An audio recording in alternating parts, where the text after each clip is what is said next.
Hi everybody, Dan Ullman here for the DRF.com Formulator Race of the Day. It's Wednesday, September the 6th, and let's take a look at the field for race number 8 at Indiana Grand. It's the $200,000 Centaur Stakes for 3-year-olds going 1 mile on the turf. For free Formulator past performances of the Centaur, head on over to the Race of the Day event page on DRF.com. We have a field of 8, and we'll take the field in post position order. The number 1 Cowboy Culture, Florent Giroux. This is the 6-5 morning line favorite. This is a deserving favorite based on his most recent effort, a win in the Grade 3 Arlington Classic on May the 27th. Now, he caught a yielding turf course that he really seemed to like, and he also got a pretty nice trip, saving ground most of the way, but once he was free in the stretch, he dominated, winning by almost 6 lengths with a 93 Beyer speed figure. He seems to do well running inside, drawing this inside post position. He should work out yet another ground-saving, pace-tracking trip. He is strictly the one to beat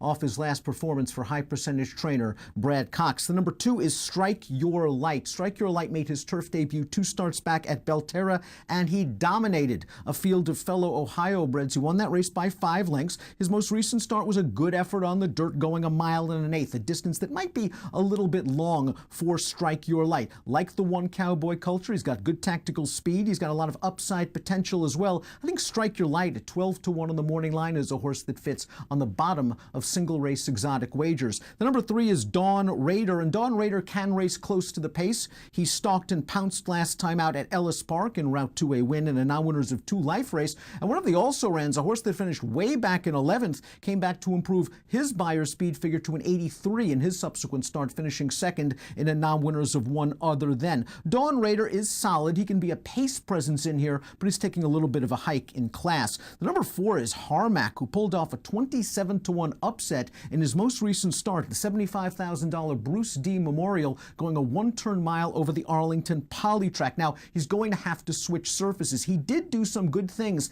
in that Bruce D Memorial. When you watch the tape of that race was run like a turf race. Slow pace, bunched up field. He was buried towards the inside at the back of the pack, but he got a seam turning into the stretch, and he won very handily with a nice Beyer speed figure of 89. If you believe that synthetic form successfully translates to the turf, then you got to consider the number 4 Harmac a contender in here. The horse that finished 8th in the Bruce D came right back to win over the Tapeta surface at Woodbine in the King Corey Stakes and earned a 94 Beyer speed figure. Perhaps Harmac is going to improve yet again. This is only start number 7. He has to prove his mettle on the turf, however. Let's see what the Timeform US Pace Projector has in store for this year's Centaur Stakes. And they got the number 5 Ballandine, making his turf debut for trainer Chris Hartman out there on the lead with the 2 Strike Your Light, the 4 Harmac in close attendance. I think the 3 Dawn Raider, I would have him a lot closer to the pace. He was sitting in second most recently. I think he'll be closer to Ballandine, and I wouldn't be surprised if the 1 Cowboy Culture is also closer to this pace. Let's talk about Ballandine a little bit. Ballandine's by Bernardini. And we've said it many times, whether it's on the Race of the Day, stakes previews, out of the gate, etc. Bernardini's a fantastic stallion. He is not great with turf horses, but Ballandine's another horse like Harmac that has good synthetic form. He won the Tom Ridge Stakes 3 starts back sprinting over a synthetic surface at Presque Isle Downs. He tried another synthetic race, the Boys Memorial, on June the 19th, a race that featured 3 next out winners, and he finished evenly. I'll throw the Iowa Derby last time out, where he was a pace presence against Hentz on the dirt.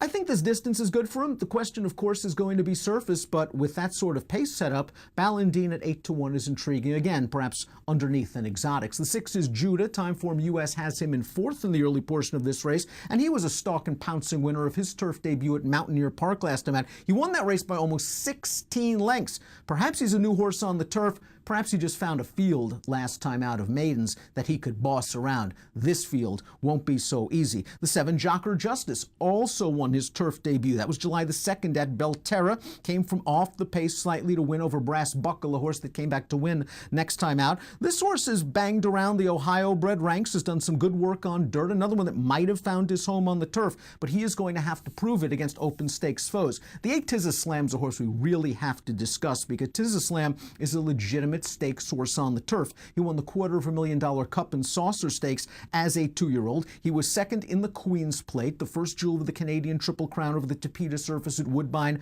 2 starts back behind the good filly Holy Helena, and he did it despite failing to change leads in the stretch. I won't hold the Prince of Wales Stakes most recently against him. It was his dirt debut. I don't think he likes that surface at all, but he is a turf and synthetic horse, and he earned a 91 Beyer speed figure on the Synth 2 starts back. He seems to be in very good form for a phenomenal horseman in Roger Attfield, and is one worth considering. Let's take a look at the pick for the $200,000 Centaur Stakes. Not really very creative. I think Cowboy Culture gets through this. I think he's going to save ground in behind the lead, much as he did in the Arlington Classic. I think he's going to storm home, much as he did in the Arlington Classic. Unfortunately, there's just not a lot of value. 6-5 on the morning line. I'm going to go 1, 8, 4, and 2 in the $200,000 Centaur Stakes, Wednesday's Formulator Race of the Day. If you're playing the Indiana Grand card from home, you still got some time for a 10% win place takeout on 10 select tracks all summer long, plus a $300 cash bonus. It's available at drf.com/take10. Approximate post time for the Centaur. Race number 8 at Indiana Grand, 5:21 Eastern. Good luck.